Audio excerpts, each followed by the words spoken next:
Hello guys, जैसे कि आप लोगों ने पिक्चर में देख ही लिया है। जी हाँ, आज हम एशियंट इंडिया और दूसरी भाषा में कहा जाए तो वैदिक पीरियड के बारे में बात करने वाले हैं। एशियंट एज जो 1500 से 600 बीसी के बीच शुरू मानी जाती है। अगर आप लोगों ने वैदिक सभ्यता का पार्ट फर्स्ट नहीं देखा है तो उसको जाकर पहले जरूर से चेकआउट कर लीजिएगा। उसका लिंक मैंने डिस्क्रिप्शन में ऑलरेडी दे दिया है, क्योंकि आपको फर्स्ट पार्ट के बगैर सेकेंड पार्ट बिल्कुल भी समझ नहीं आएगा। तो पहले जरूर जाकर उसे चेकआउट कर लीजिएगा। So let's get started our second part. वैदिक युग की सोशल लाइफ अर्ली एज के अंदर समाज आर्यों में विभाजित था और जो आर्य नहीं थे उन्हें दस्यु कहा जाता था। समाज कबीले में बटा हुआ था, यहाँ तक कि राजन और पुरोहित भी कबीले के हिस्से थे।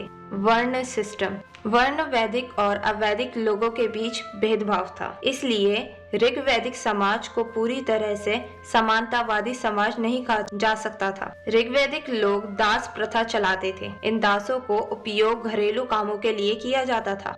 सामाजिक गतिशीलता, गतिशीलता मीन्स जहाँ लोग अपना पेशा बदल सकते हैं। महिलाओं की क्या स्थिति थी उन दिनों में? महिलाओं ने इम्पोर्टेंट पदों पर काम किया था और वह शिक्षित भी थी। उनकी विधानसभा, सभा और समिति तक पहुंची थी। महिलाओं को था अपना पति चुनने का अधिकार। सती प्रथा का कोई प्रचलन नहीं था। विवाह संस था। इस काल में बाल विवाह अधिक प्रमुख हो गया था। एक ही गोत्र के व्यक्ति के बीच विवाह निश्चित था। वैदिक युग का धर्म, मंदिर या मूर्ति पूजा की कोई मिसाल नहीं थी। लोग आदिम जवीवाद का अभ्यास करते थे। वे हवा, बारिश और प्रकृति जैसी शक्तियों की पूजा करते थे। प्रजा और पशुओं के लिए सरल, लघु और पूजा यज्ञ किए जाते थे। परिवार द्वारा ही पूजा करी जाती थी और कोई पुजारी की उपस्थिति नहीं होती थी। ब्रज के देवता इंद्र थे। अग्र के देव अग्र थे। जल के देवता वरुण थे। पौधों के देवता सोम थे। यम मृत्यु के देवता थे। जंगल भागों और मवेशियों के देवता पुषाण थे। विष्णु परोपकारी भगवान थे। अग्नि, युद्ध और अवर्ता के देवता थे। प्रमुख देवियां, सावित्री सौर देवी थी। अंतरकाल की अदिति देवी थी। पृथ्वी की देवी थी। मृत्यु की देवी नृति थी। भोर की उषा देवी थी। उत्तर वैदिक काल, इस काल में मूर्ति पूजा प्रमुख हो गई। बलिदान अधिक विस्तृत और महत्वपूर्ण हो गए। जादू और शगुन ने सामाजिक धार्मिक जीवन में प्रवेश लिया। इंद्र और अग्र ने खो दिया महत्व। सृष्टि के देवता प्रजापति हुए सर्वोच्च। देवताओं के वर्ग में विभाजन था। पशुओं के देवता पूषण शूद्र के देवता बने। वैदिक लिटरेचर, श्रुति वह पाठ है जिसे सुना जाता है। यह जब वे ध्यान में थे तब ऋषियों के लिए ईश्वर्य का एक उपाध है। श्रुति में 4 वेद और संहिता शामिल थे। समिति, समिति वे है जो सामान्य लोगों द्वारा याद की जाती है। समिति में 6 वेदांग, 4 उपवेद और वेदों पर भाष्य शामिल है। वेदास, ऋग्वेद, ऋग्वेद सबसे पुराना वेद है और भारत में प्रारंभिक वैदिक लोग के जीवन को दर्शाता है।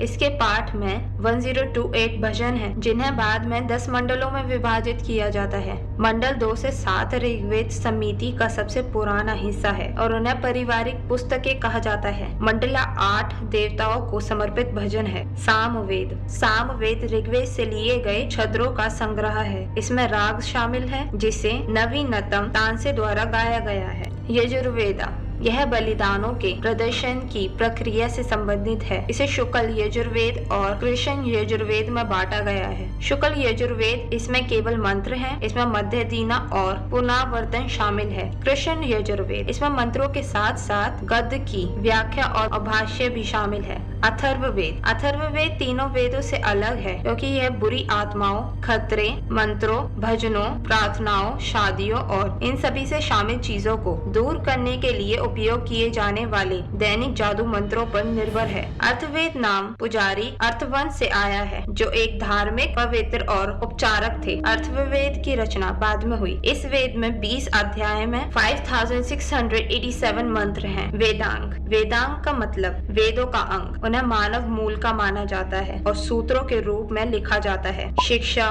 फोनेटिक्स, कल्पा, अनुष्ठान विज्ञान, ज्योति, खगोलिक विज्ञान, व्याकरण, निरुक्त, व्युक्ति, छंदा, मैट्रिक्स। उपनिषद, वे उस ज्ञान का संकेत देते हैं जो शिक्षक के पास बैठकर प्राप्त किया जा सकता है। उन्हें वेदांती के नाम से भी जाना जाता है। 108 उपनिषद हैं, जिनमें से 13 सबसे प्रमुख हैं। उन्हें आत्मा और ब्रह्मांड की अवधारण पेश की। उनके अनुसार ब्रह्मांड का मूल्य तत्व है और एक उपरिवर्तनीय निरपेक्ष सत्ता है। उपनिषद मुख्य रूप से प्रकृति में दार्शनिक है। सामवेद जति मुंडक उपनिषद से लिया गया है। पुराण शब्द का शाब्दिक अर्थ है प्राचीन या ठंडा। माना जाता है कि पुराणों की रचना वेद व्यास ने की थी। वे 5वीं और 6वीं शताब्दी के आसपास हुए धार्मिक विकास से संबंधित विभिन्न विशेषों का इलाज करते हैं। पुराण 18 महत्वपूर्ण और उनके उप पुराणों में विभाजित हैं। इसमें 4 युग में 5 विषयों पर चर्चा की गई है। सर्गा ब्रह्मांड की प्राथमिक रचना, प्रतिसर्ग मनोरंजन, विनाश के बाद माध्यमिक रचना, मनवंतर, अलग मनुओं के राज्य, वंश, देवताओं और ऋषियों की वंशावली, वंशानुचरित, सौर सूर्यवंशी और चंद्रवंशी राज्यों का इतिहास, धर्मशास्त्र नैतिकता और धार्मिक कर्तव्य के बारे में पाठ है। धर्मशास्त्र धर्म,